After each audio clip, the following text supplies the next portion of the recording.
샬롬 샬롬 샬롬 샬롬 샬롬. 하나님 사랑합니다. 여러분 주 안에서 사랑합니다. 네, 오늘 말씀 이사야 45장 22절이죠. 땅의 모든 끝이여 내게로 돌이켜 구원을 받으라. 나는 하나님이라 다른 이가 없느니라. 아멘. 다른 이가 계시지 않죠.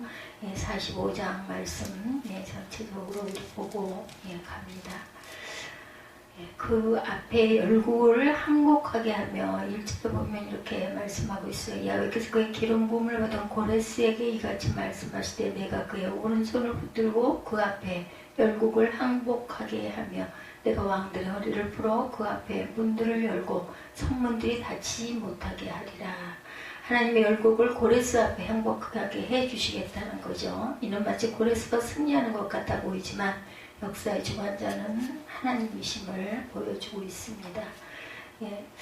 에스라 1장 1절에서 2절에 보면요. 바사왕 고레스 원년에 야훼께서 예레미야의 입을 통하여 하신 말씀을 이루게 하시려고 바사왕 고레스의 마음을 감동시키심에 그가 온 나라에 공포도 하고 조소도 내려 이르되 바사왕 고레스는 말하노니 하늘의 하나님 야훼께서 세상 모든 나라를 내게 주셨고 나에게 명령하사 유다 예루살렘의 성전을 건축하게 하셨나니 이렇게 말하고 있습니다. 다니엘 5장 26절에서 28절도 그 글을 해석하건대 메네는 하나님이 이미 왕의 나라의 시대를 세워서 그것을 끝나게 하셨다 하며 데겔은 왕을 저울에 달아보니 부족함이 보였다 하며 베레스는 왕의 나라가 나뉘어서 메대와 바사 사람에게 준 바 되었다 함이니라. 벽에 글씨가 보였던 그 글씨 해석을 말하고 있죠. 메네 데겔, 메네 하나님이 왕의 나라의 시대를 세워서 그것을 끝나게 하셨다. 메네 데겔 왕의 저울에 달아보니 부족함이 보였다 하며 메네 데겔 베레스는 왕의 나라가 나뉘어서 메대와 바사 사람에게 준 바 되었다. 나는 내 띠를 동일 것이요 5절에 보면 말씀하고 있어요. 나는 야훼라 나 외에 다른 이가 없나니 나밖에 신이 없느니라. 너는 나를 알지 못하였을지라도 나는 내 띠를 동일 것이다. 이렇게 말하고 있어요. 이것은 허리를 푼다는 것은 연약한 상태, 그러나 아니면 무장을 하지 않는다는 뜻이고 반대로 띠를 동이는 것은 노동 혹은 전쟁에 임할 준비를 한다. 그렇죠? 태세를 갖춘다는 말이겠죠. 그러므로 이 말은 하나님이 고레스를 사용하여 열왕들을 멸망시키시겠다. 에스라 1장 2절에 바사왕 고레스는 말하노니 하늘의 하나님 야훼께서 세상 모든 나라를 내게 주셨고 나에게 명령하사 유다 예루살렘의 성전을 건축하라 하셨다. 예레미야 51장 11절에도 보면 화살을 갈며 둥근 반패 준비를 하라. 야훼께서 메대 왕들의 마음을 부축해서 바벨론을 멸하기로 뜻하셨다. 질그릇 조각 중 한 조각 같은 자가 손이 없다 말할 수 있겠느냐. 9절에 보면 이렇게 말씀하고 있어요. 질그릇 조각 중 한 조각 같은 자가 자기를 지으시니와 더불어 다툴진대 화 있을진저 진흙이 토기장이에게 너는 무엇을 만드느냐 또는 내가 만든 것이 그는 손이 없다 말할 수 있겠느냐 이렇게 얘기하고 있죠. 질그릇과 지음받은 연약한 인간들이 창조주 하나님의 섭리에 대적할 수 없다라는 뜻이에요. 로마서 9장 20절에서 21절에 이 사람은 내가 누구이기에 감히 하나님께 반문하느냐. 지음을 받은 물건이 지은 자에게 어찌 나를 이같이 만들었느냐 말하겠느냐. 그렇죠. 이사야 29장 16절에도 지음을 받은 물건이 어찌 자기를 지은 자에게 이르기를 그가 나를 짓지 아니하였다 하겠으며 빚음을 받은 물건이 자기를 빚은 이에게 대하여 이르기를 그가 촉병이 없다 하겠느냐.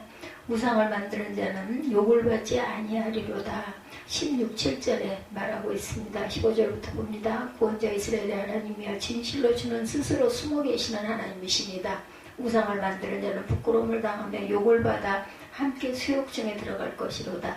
이스라엘은 야훼께 구원을 받아 영원한 구원을 얻으리니 너희가 영원히 부끄러움을 당하거나 욕을 받지 아니하리로다.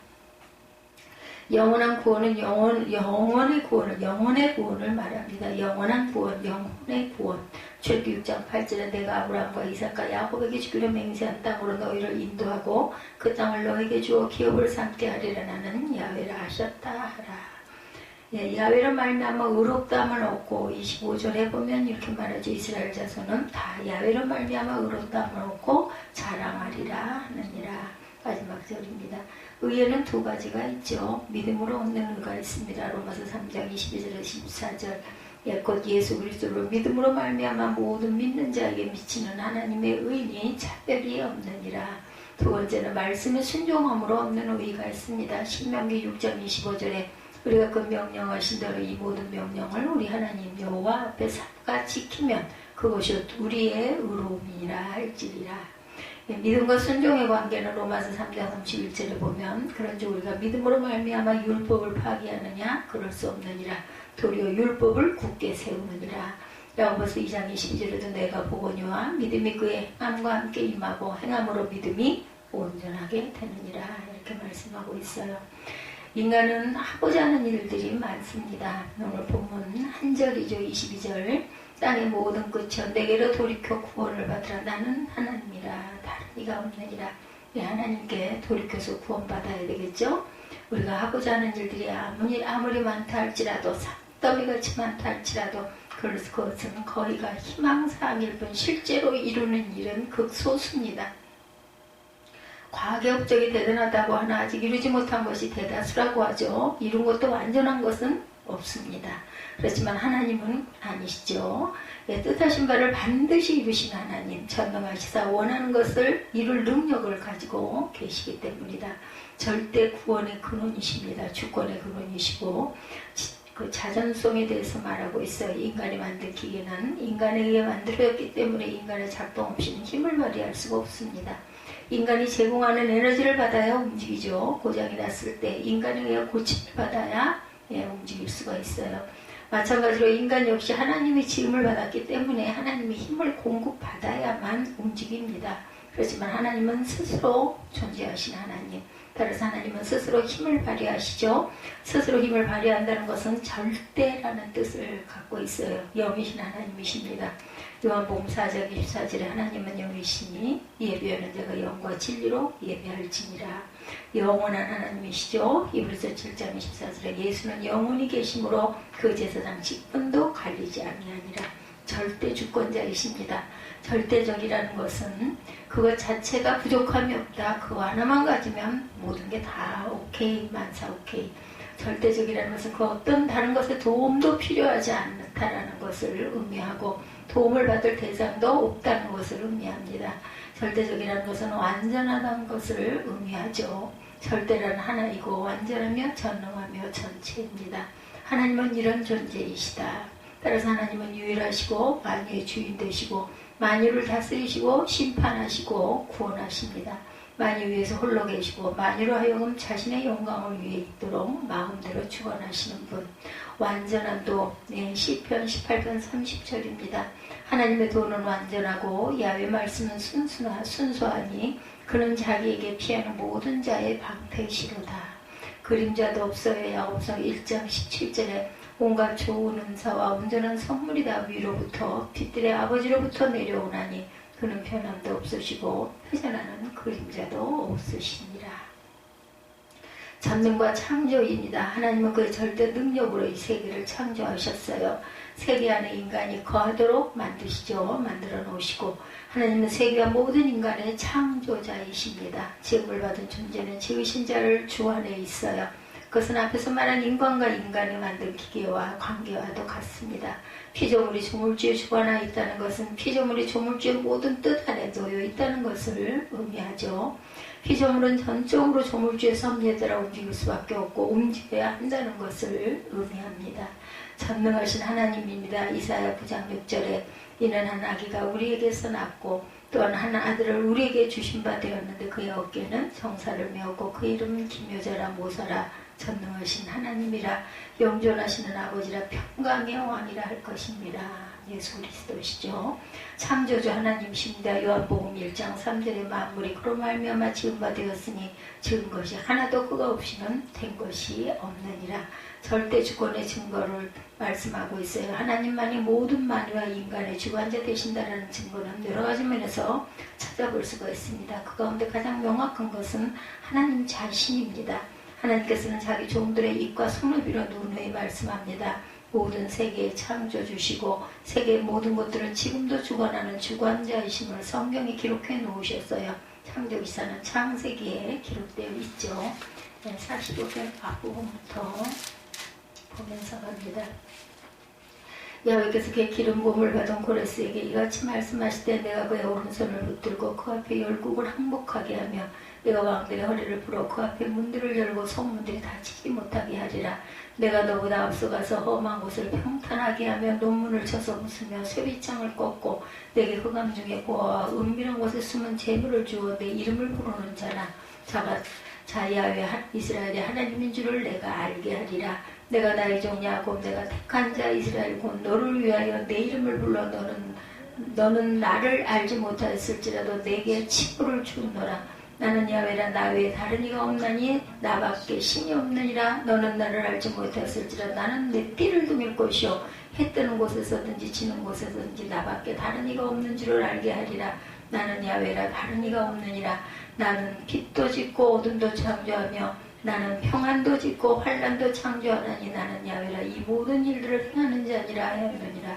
하늘이 위로부터 공의를 뿌리며 구르며 의를 부를지어다. 땅이 열려서 구원을 싹트게 하고 공의도 함께 돋게 할지어다. 나 여호와가 이 일을 창조하였느니라. 질그릇 조각 중 한 조각 같은 자가 자기를 지으시니와 더불어 다툴진대 화 있을진저 친에게 투기장에게 너는 무엇을 만드느냐 또는 내가 만든 것이 그는 손이 없다 말할 수 있겠느냐. 아버지에게는 무엇을 낳았소 하고 묻고 어머니에게는 무엇을 낳으려고 해산의 수고를 하였소 하고 묻는 자가 화 있을진저 이스라엘의 거룩하시니 곧 이스라엘을 지으신 야훼께서 이같이 이르시되 너희가 장래일을 내게 물으며 또 내 아들들과 내 손으로 한 일에 관하여 내게 명령하려느냐. 내가 땅을 만들고 그 위에 사람을 창조하였으며 내가 내 손으로 하늘을 펴고 하늘의 모든 군대에게 명령하였노라. 내가 공의로 그를 일으킨지라 그의 모든 길을 곧게 하리니 그가 나의 성읍을 건축할 것이며 사로잡힌 내 벽성을 값이나 가품이 없이 놓으리라. 만군의 야훼 말이니라 하셨느니라. 여호와께서 이같이 말씀하시되 애굽의 소득과 구수가 무역한 것과 수바의 장대한 남자들이 내게로 건너와 내게 속할 것이요 그들이 너를 따를 것이라. 사슬에 매어 건너와서 내게 굴복하고 간구하기를 하나님이 과연 내게 계시고 그 외에는 다른 하나님이 없다 하리라 하시리냐. 구원자 이스라엘의 하나님이여 진실로 주는 스스로 숨어 계시는 하나님이십니다. 우상을 만드는 자는 부끄러움을 당하며 욕을 받아 함께 수욕 중에 들어갈 것일 때 이스라엘은 야훼께 구원을 받아 영원한 구원을 얻으리니 너희가 영원히 부끄러움을 당하거나 욕을 받지 아니하리로다. 대저 야훼께서 이같이 말씀하시되 하늘을 창조하시니 그는 하나님이시니 그가 땅을 지으시고 그것을 만드셨으며 그것을 견고하게 하시되 혼돈하게 창조하지 아니하시고 사람이 거주하게 그것을 지으셨으니 나는 여호와라 나 외에 다른 이가 없느니라. 나는 감춰진 곳과 캄캄한 땅에서 말하지 아니하였으며 야곱 자손에게 너희가 나를 혼돈 중에서 찾으시라 하지 아니하였노라. 나 야훼는 이를 말하고 정직한 것을 알리니라. 열방 중에서 피난한 자들아 너희는 모여 오라. 함께 기꺼이 나오라. 나무 우상을 가지고 다니며 구원하지 못하는 신들이 기도하는 자들을 무죄한 자들이니라.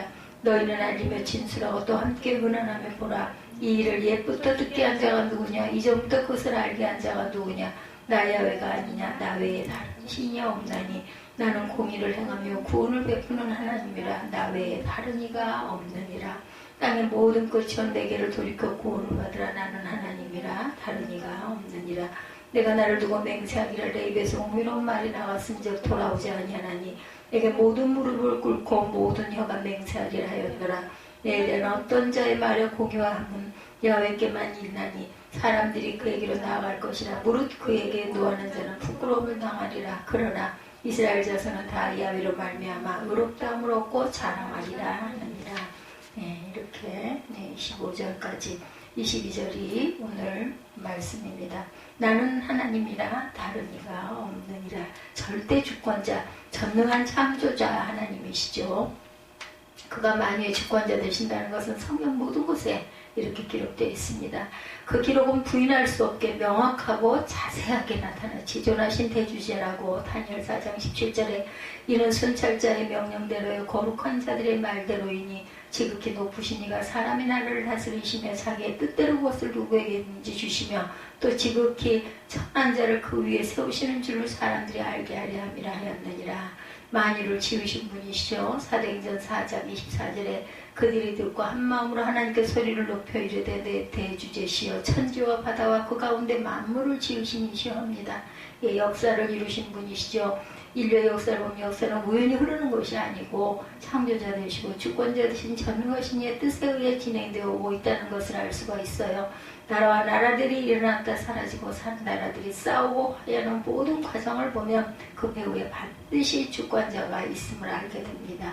특히 선한 사람이 흥하고 악인이 멸망하는 것을 볼 때 우리는 공의로우신 하나님을 보게 되죠. 성령 역사 속에서 반대 현상이 일어난다 할지라도 거기에는 어떤 심오한 뜻이 있음을 우리가 나중에 깨닫게 되죠. 그것을 보지 못하는 것은 보지 못하는 자가 어리석기 때문입니다. 주권에 대해서 예레미야 17장 5절에 나는 내 큰 능력과 나의 쳐든 팔로 땅과 지상에 있는 사람과 짐승들을 만들고 내가 보기에 옳은 사람에게 그것을 주었노라. 주관자이십니다. 사도행전 17장 26절에 인류의 모든 족속을 한 혈통으로 만드사 온 땅에 살게 하시고 그들의 연대를 정하시며 거주의 경계를 한정하셨으니 이는 사람으로 혹 하나님을 더듬어 찾아 발견하게 하려 하심이로되 그는 우리 각 사람에게 멀리 계시지 아니하도다. 심판자 하나님이시기도 합니다. 소돔과 고모라는 그 죄악이 너무나 관용했어요. 그 관용한 죄악으로 인하여 그 성읍은 천재지변으로 멸망을 당합니다. 천재지변은 하나님이 내린 재앙이었죠. 예, 네로는 죄 없는 생명을 너무 많이 죽인 폭군이었습니다. 그는 마지막으로 비참하게 마지막을 마치죠. 히틀러 역시 무제한 수많은 양민을 학살하는 전쟁을 일으켰고 특정 민족을 살육합니다. 그 결과 그 비참한 최후를 맞이하게 되죠. 이후로도 악인은 그렇게 죽을 것이고 최후의 심판은 반드시 있을 것이다. 이것은 하나님이 계셔서 섭리하신다는 증거라는 겁니다. 심판하시는 이 창세기 18장 25절에 주께서 이같이 하사 의인을 악인과 함께 죽이시면 부당하오며 악인과 악인을 같이 하심도 부당하나이다. 세상을 심판하시는 이가 정의를 행하실 것이 아니니까. 만민의 심판자이시기도 합니다. 히브리서 11장 23절에 하늘에 기록된 장자들의 모임과 교회와 만민의 심판자이신 하나님과 및 온전하게 된 의인의 영들과 새 언약의 중보자이신 예수와 및 아벨의 빛보다 더 나은 것을 말하는 뿌린 피니라. 절대 주권에 대한 자세는 우리는 어떻게 해야 할까요? 경외하는 마음을 가져야 되겠죠. 절대성이란 앞에서 말했듯이 그것이 최고이고 전부입니다. 그 외에 다른 것은 없어요. 하나님은 그런 분이시죠. 따라서 하나님 앞에서 인간이 취할 수 있는 유일하고 올바른 길은 그를 경외하는 길이다. 그가 참 하나님이시고 전능한 분이시고 인간의 주권자 되신다는 사실을 인정하고 그를 두려워할 줄 알아야 합니다.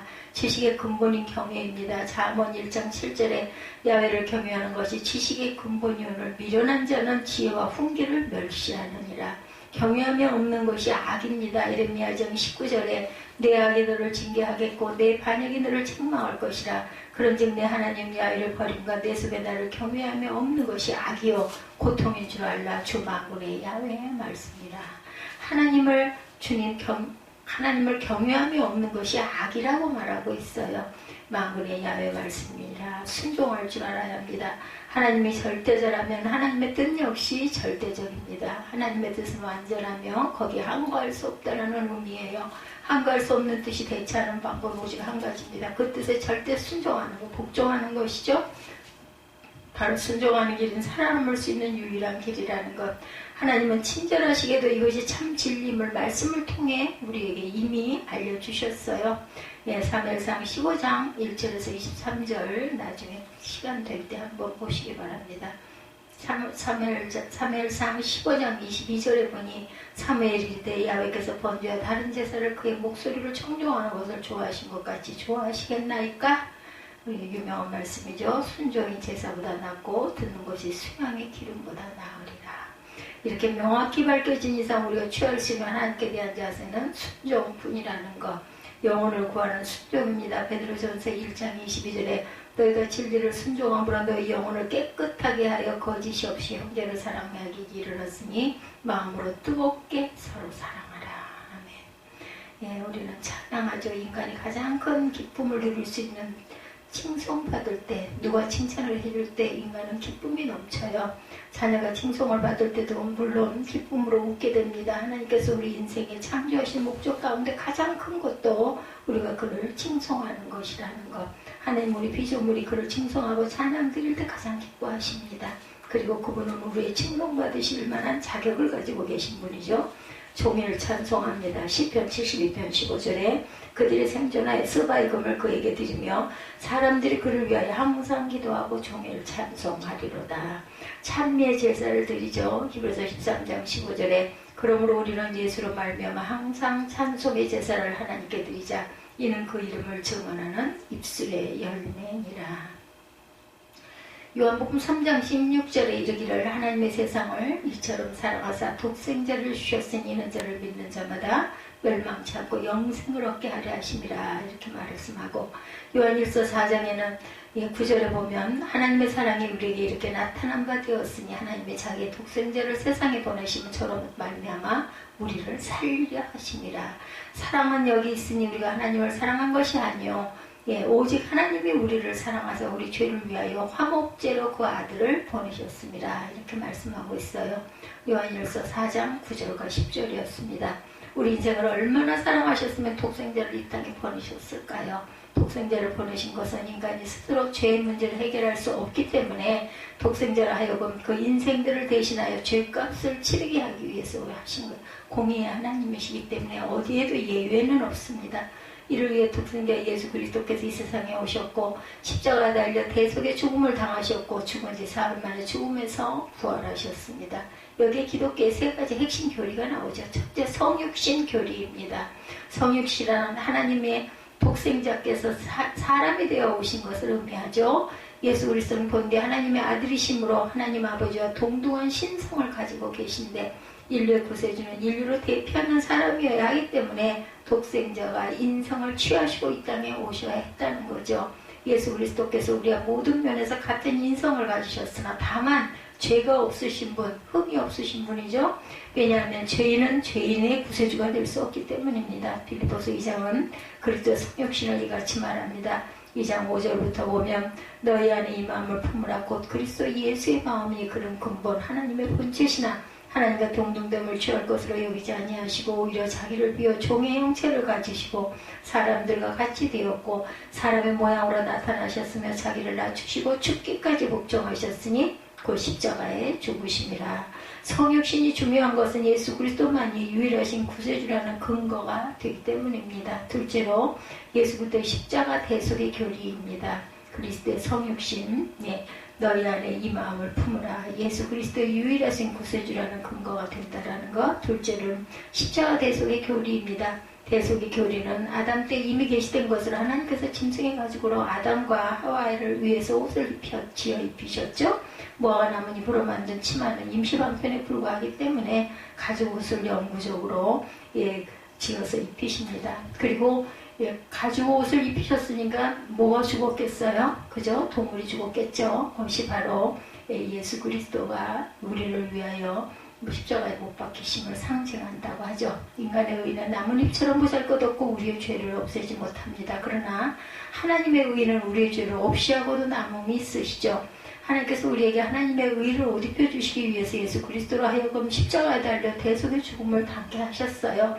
6월절 어린 양도 예수 그리스도의 대속을 상징합니다. 출애굽기에 보면 하나님께서 애굽인들에게 내리신 마지막 재앙이 장자가 죽는 것이었죠. 바로의 장자로부터 아래로 여종의 종자에 이르기까지 장자에 이르기까지 죽임을 당했으나 이스라엘 자손에게는 이 재앙이 임하지 않았어요. 우선 하나님의 지시에 따라서 재앙이 임하던 그날 저녁에 어린 양을 잡아 그 피를 진문 인방에 칠하고 그 집안에 머물러 있었기 때문입니다. 하나님의 사자가 어린 양의 피를 보고 그 집을 넘어갔기 때문에 히브리인들은 재앙을 면했어요. 이 6월절 어린 양은 그리스도를 상징하죠. 그리고 때가 이르자 하나님께서 독생자를 이 땅에 보내셔서 몸소 십자가에 달려 피 흘려 죽게 하심으로 온 인류의 죄를 담당하시죠.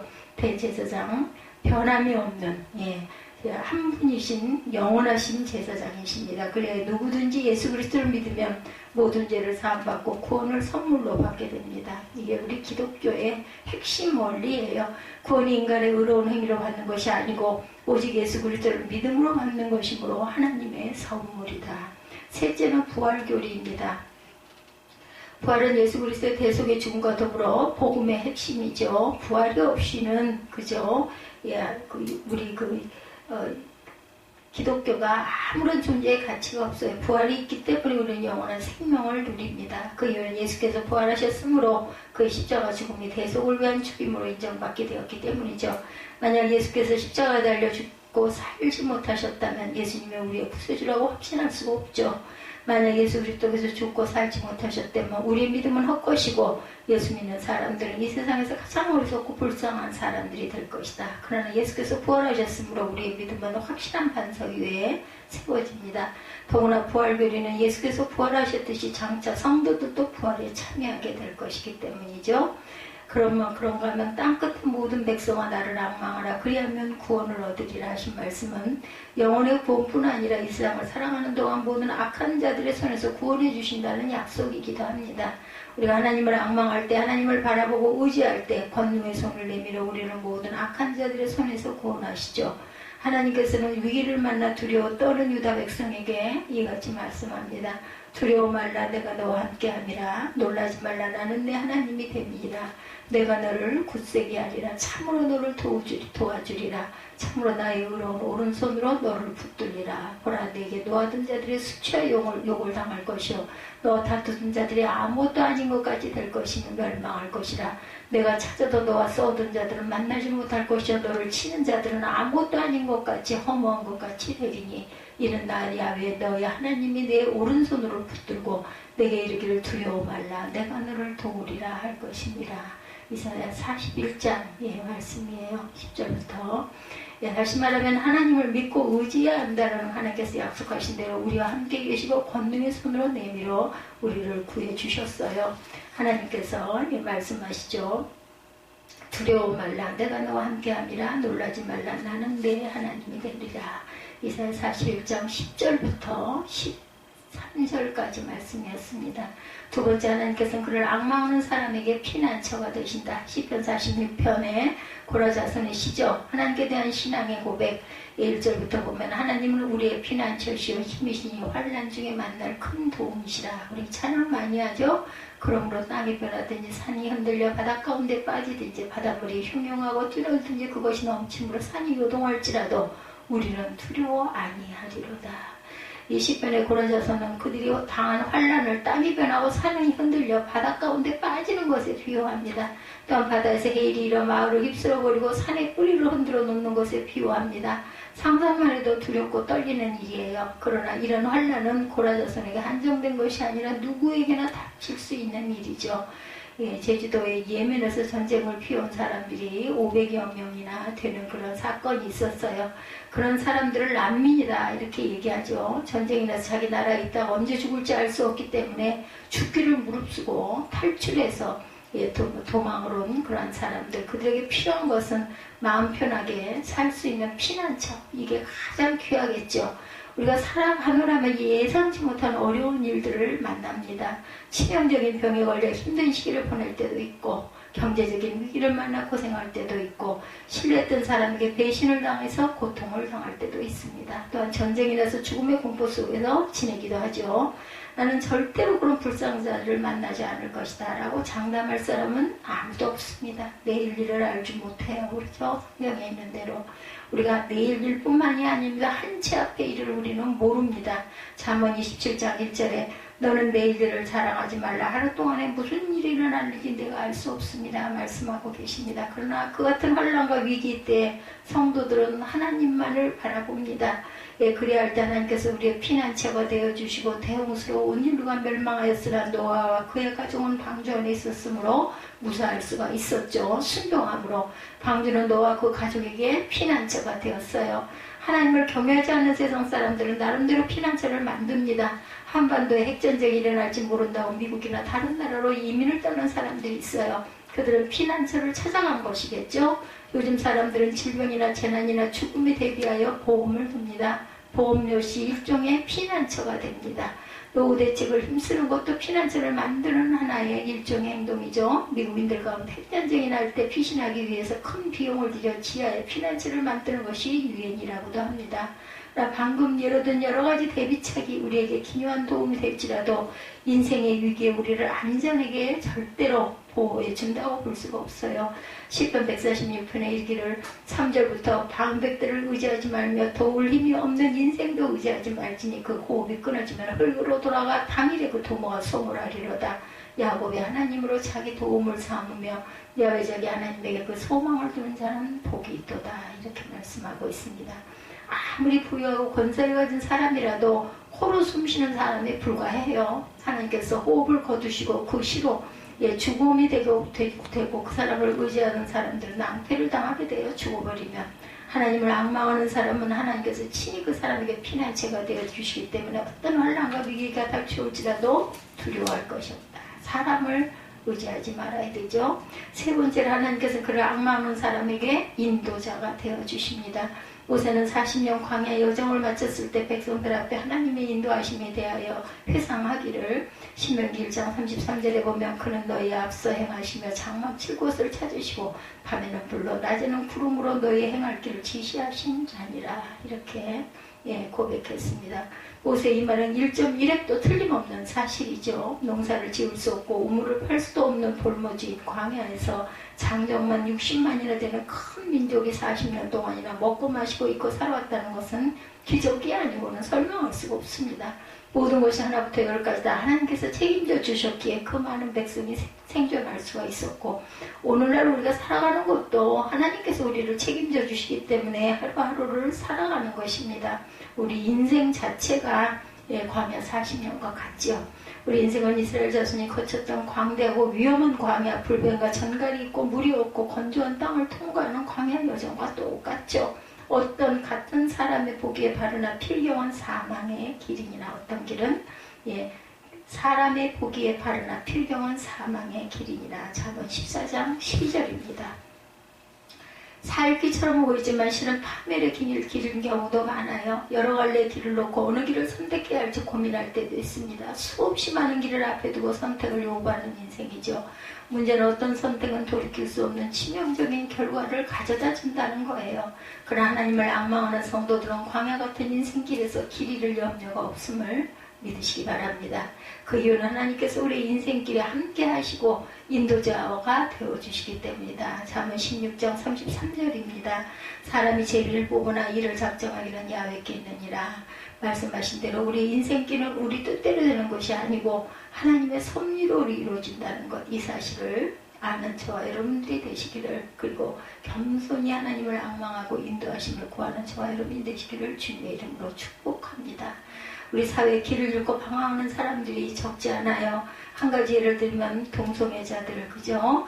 그 사람들 한동안, 그죠? 서울시청 앞에서 축제를 열고 난리가 났었죠. 게이, 레즈비언, 트랜스전더, 양성애자, 무성애자 등등 온갖 종류의 왜곡된 성 취향을 가진 사람들이 모여서 세력을 과시할 때도 있었어요. 과거에 숨어지던 그들이 이제는 커밍아웃을 한다고 대낮에 대한민국의 서울의 시청 앞 광장에서 버젓이 축제를 엽니다. 정치가들이나 언론인들 가운데 대중의 환심을 사리고 이들을 지지하는 사람들이 또한 적지 않게 일어났어요. 그러나 성경은 동성애를 추악한 죄악이라고 정죄합니다. 그래서 남자와 여자를 창조하시고 그들의 결합을 통하여 자선을 번성케 하신 하나님의 뜻을 역행하는 가증한 행위죠.